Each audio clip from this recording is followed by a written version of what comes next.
Hey there. I thought that I would take a moment just to answer some of the most common questions that I get on LinkedIn. So let's jump right in.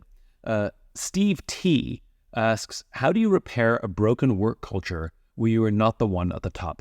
This may be the most common question I get, which is how to have a positive impact on the organization you work for when you aren't in a position of formal authority. The answer is be the leader you wish you had. The answer is work to have impact in the sphere of influence you can. You may not be able to impact the whole organization, but you can have impact on the people with whom you work. Those to the side of you, those who may be below you in the hierarchy, and believe it or not, even those above you in the hierarchy. They're human beings too.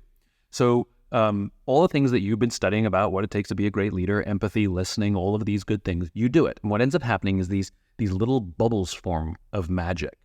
And then somebody moves and goes to another group, and then they take everything they've learned, all the positivity and joy from that little group, and they start to bring it over there. And before you know it, the ripples spread. Now you have to have a bit of an infinite mindset, because depending on the size of the organization, it can take more time than you'd expect. But believe it or not, you can have a very, very positive impact in an organization without being the person in charge. I've seen it happen many times. The tail can wag the dog. So be the leader you wish you had. Okay, I have a question here from Jasmine. How do you find the right balance between having a leadership style that is more soft, friendly, and motivating, and about building meaningful relationships, than having to have hard conversations and set firm expectations with your team? Well, Jasmine, I got some good news and bad news.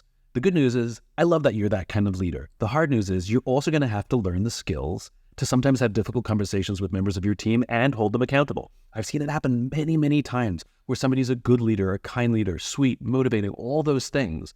But without the ability to hold people accountable, have difficult conversations, or give difficult feedback, what starts to happen is the team starts to be sort of like a hippie commune where everybody gets along, but nothing really gets done, and deadlines start to slide by, and there's no mechanism to hold people accountable. Think about children. Like, we want our kids to be happy and we want our kids to be joyous, but at the same time, they have to eat their vegetables and they've got to clean their bedrooms, right? There are mechanisms of accountability. So as you go on your leadership journey, you have to learn how to do these things. You're just going to have to. Likewise, if somebody were really good at hard conversations and really good at accountability, but not so good at the more human stuff that you're good at, they're going to have to learn those skills too. You want to be a complete leader. Hayes asks, if you could be a superhero, which one would you want to be? You know, over the years, I have to be honest, I've gone through different ones. When I was younger, I wanted to be the Flash. I think that's because I was a fast runner as a little kid and sort of went well. You know, I kind of went through a Batman phase because he's just a normal human being. I mean, normal, meaning he wasn't born with any superpowers or comes from another planet. He's just a guy with a gadget. And I kind of liked that. Then there's always Spider-Man, because, I mean, it's Spider-Man. But I guess, I don't know, what phase am I going through right now? I'm sort of in a Batman-y, Spider-Man-y kind of phase. Yeah, I'll stick with that. Lana asks, storytelling is a powerful skill. What's your favorite tip for crafting a compelling and memorable story? Okay, top tip, how to tell a compelling story. Speak it as if it's a movie. So when I'd like to tell a story, I like to give more detail than people expect. I wouldn't just say, so this guy walks into a bar and he's talking to the bartender. I'd say, it's like a dark and stormy night. And this guy, he's been like, you know, walking for miles. He's exhausted. It comes across a bar. And it's one of those old-fashioned bars where like the wood is all rickety and it's like the neon sign where it says Miller Lite. And I'm painting a picture of something that I may have seen or maybe really did actually happen that other people can put themselves in my story. In other words, I want it to be like a movie for them. So top tip for telling a good story, tell it as if it's a movie. Tell it as if you're trying to explain to somebody what you experienced when you were there, even if it was a story about someone else. Hope that helps. Vicky C asks, what's next? Great question, Vicky. I've actually been in an intense sort of idea searching mode, and not like sort of in a lost sort of, you know, without my glasses on the ground sort of way. What happens is when I get an idea for something, I become sort of a little bit obsessive with that idea and I want to explore more. And right now, I'm really sort of interested in concepts of power. If you look at some of the challenges that business is facing, our society is facing, our politics are facing, this sort of all these sorts of power struggles. We're seeing it play out in all different ways. And I'm sort of really fascinated what it's like to have power, claim power, feel like you've lost it, feel like you don't have it, what it means to find it, all of these things. and how that affects not only the organizations we work in, but how it affects our own well-being. So whether it becomes a book or a talk, who knows, stay tuned. But right now I'm going down the rabbit hole of the research, and I'm finding it really fascinating. Over the course of the next few months, I'm sure I'll dribble out some things as I have some insights, because I always like sharing them and getting your feedback. Davey M asks, what, if anything, keeps you up at night? Many things keep me up at night. I have one of those brains that never shuts off. So there are many sleepless nights, not because anything bad's going on. It's just because my brain never shuts down. But the things that often keep me up at night are I'll replay the events of the day or the week. And if there's a problem I haven't solved, I'll roll around with it. The hard part is, if it keeps me up at night, sometimes I have to convince myself, deal with this tomorrow. Again, it's not always bad things, but I always I replay things. I'm in a constant state of learning and improvement. And so I'm always double checking how I showed up in the situation. What could I have done better? Am I happy with what I said? Am I happy with how I performed? Again, not in a stressful way, but always in a state of constant improvement. So that sometimes keeps me up at night.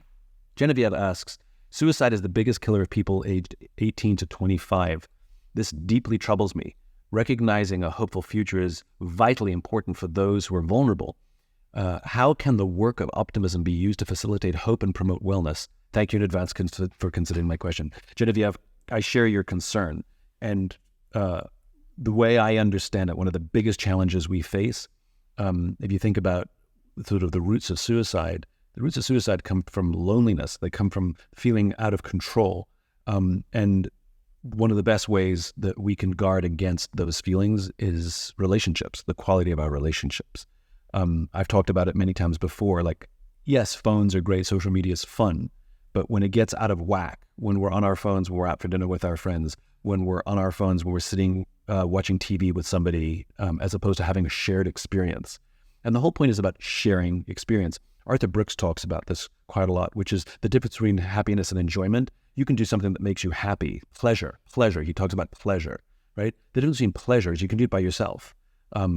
Yes, wherever your imagination goes, the answer is yes. All those kinds of pleasures that you can derive for social media, games, whatever. But enjoyment only happens when you share the pleasure with someone, when you have a shared experience, when you actually engage with somebody. Even if you're just sitting on the couch watching TV with someone, you're with them, not on your phone. So for me, please foster your personal relationships. And one of the hardest things and best things to do in fostering personal relationships is calling someone when you are struggling, not just when you're having fun, right? When you are in a bad place, instead of sitting by yourself, call somebody and say, I am struggling. I need your help. And giving someone the honor to sit in mud with you and hold space with you when you're struggling, and to be able to say to them, I don't need you to fix anything right now. Can you just listen to me for a little bit? That's what I need. That's what fosters real trust. We don't actually build trust with people by offering help. We build trust by asking for it. So I think the best way we can protect ourselves and our mental health is focus on building personal relationships.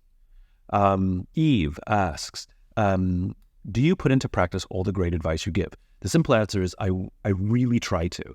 I don't get everything right, that's for sure. I make bad decisions. I act badly, say stupid things, the same as anybody else. But what I try and work really hard on is how I react after the fact. I do work really hard at all this stuff. All the stuff that I write about, I practice. I start with why I believe leaders eat last, and I maintain an infinite mindset, and all the practices that are in there, I do work really hard to hold myself and my team accountable. And I have to serve as an example. My team knows that I screw things up and get things wrong, but they always see me take accountability and try to get things right and practice what I preach. So the simple answer is yes, it is a journey like everybody else. Bruce M asks, if you have crashed through illness or burnout at a peak in your career, how do you regain your confidence to get back out there without the fear of it happening again? Great question. So a couple of different answers. Number one is find someone who's going through the same thing as you. Believe it or not, service is one of the best ways to guard against things happening again and to actually help us improve the lot that we have been dealt. So find somebody who's going through the same thing and take care of them, coach them, work with them, guide them. That's the amazing thing. Alcoholics Anonymous, I've talked about this before. There's 12 steps to beating the disease of alcoholism. Many of us are familiar with the first step, admitting you have a disease, admitting you are an alcoholic. But it's the 12th step that is so significant. Alcoholics Anonymous knows that if you master the first 11 steps, but not the 12th, you're more likely to succumb to the disease. But if you master the 12th, you're more likely to beat it. So what is the 12th step? Service. It's the requirement to help another alcoholic. That's what it is. And so find someone that you can go on the journey with by helping them. That's number one. The other one is accepting these things. I mean, I've everything you've talked about, I've had. I've crashed. I've burned out. I've hit the bottom. I've done all of these things. And the amazing thing is once you've been there, you just accept that it happens and you survived and you're okay. And believe it or not, just accepting it builds the calluses, builds the strength that you made it through it once. As much as you don't want to go through it again, you can go through it again. Usually I think the fear that we get is fear of the unknown. And once it's known, it's a little less scary, even if we don't want it. That's what got me on my path with Start With Why. I hit rock bottom. Never want to go through that again, but I got through it. COVID, none of us want to go through some of the madness that we went through at work with that, but we got through it. We could have forced, that should build confidence. Anyway, I hope that helps. Please continue to write in your questions because I really love answering these. Take care of yourself. Take care of each other.